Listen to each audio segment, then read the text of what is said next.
This is Anish Giri with the white pieces and his opponent Hans Niemann playing black. Final round of the FIDE Grand Swiss. One of these players is about to win the entire event outright and book a spot in the Candidates Chess Tournament, which then decides the World Chess Champion Challenger.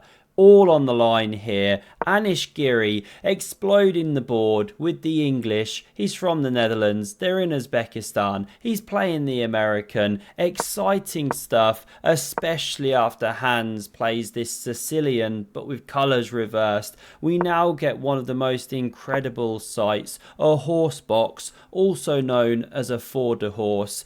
And Niemann developing with a whoosh now, decides to do something a bit quirky when you're one of the world's most elite grandmasters, and it's give up the bishop bear, because normally you hold on to these bad boys, or if you're going to give one up, at least shatter the structure. What's he got planned? Well, first he covers the centre here.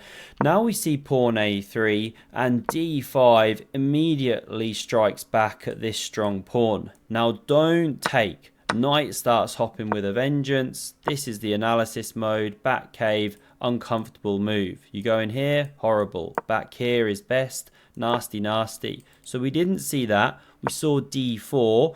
Invites e4, not played. Then the knight actually finds a home here, supported by the queen and so on. So this is how the game proceeded.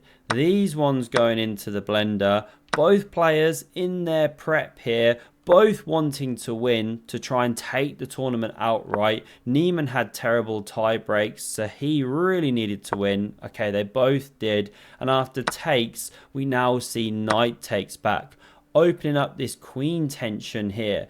These ones now leaving the board after a check, flicked in. I mean, how's either player winning this? Sure, white's got the bishops, but pawn structure, pretty solid for both sides here. Not that many pieces left on the board, but it all unfolds. The climax, the drama to come. First we get these stinky f-pawn moves, but they make sense in this endgame here. Diagonal kind of bong clouding going on. Wrong arrow, whoops. And it brings the king towards the center. You know, that's what you want in an endgame. Don't blunder your bishop. And now you could go e4 immediately, but first pawn h4 flicked in.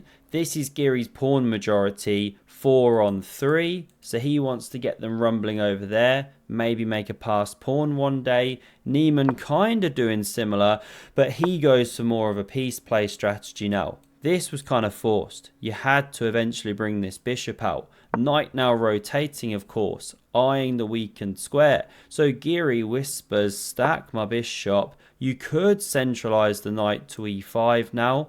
You know, f4, not too much to worry about. You have squares here, but Niemann goes this way. Now, normally, a knight on the edge is a very stinky Wiener Schnitzel, but don't doubt the moke. He's got plans. We see rook d6 from Giri, putting a bit of pressure here, and now b4 could be an idea soon. Why doesn't black sit on that? Well, then you can run into some trouble. White takes the file. Could be pressure on this bishop soon, and tactics following, everything like that. So we don't see the knight hopping, blockading the pawn. We see rook he8 to do some protection. Now b4, is that not good? Well, black can hop, pick up a tempo on the rook, and actually push c4. And with the rooks both on the board, this one behind, it's strong. Now I mention this stuff because in the game we get g4 expanding. Niemann goes for some knight fianchetto. Obviously, why wouldn't you? You feel like an absolute boss. He did the rook the other day. Giri doesn't go for a threefold. Knight jumps back. Rook ac1. And still we don't see any blockading. But king e7. And it now allows Giri to turn the screw on this game. It should have been roughly level with the right kind of knight maneuvers down in here at the right moment. But now you can tickle this rook. It challenges the d file, exchanged, and before you can say drawnish Giri, just kidding. He's not making draws this tournament. He's a contender to actually win the entire thing. he expands over here. Knight hits the rook, but after rook c3, you just can't achieve this c4 move in the same way. Now, it's not because white can take. This would be bad. You walk into a pin. Something like this is quite drawish. But the problem with c4 is that now you can slowly play around that pawn, and it's difficult. Wait, where's the move? Sorry, e5 actually before king e2. You could start with king e2. Can't take, or bishop g5 check, and slowly white can now start rounding up this pawn. There are some long lines here, but this gives a flavor. There's some problems with the black king. Eventually, with the rook on c2, the pawn will drop. The pin's not working anymore. Now you take and defend, and there's problems here. So because no c4, we get rook d6, x-raying the bishop, but now Giri can take. Knight takes definitely best, but pawn takes played, and it is a blunder from Hans Niemann. Now there's a couple of good moves here. You could retreat the bishop to e2, even to b5, but back here is best.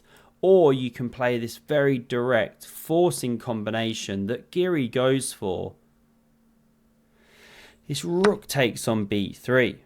Now we don't see in the game the rook capturing this one.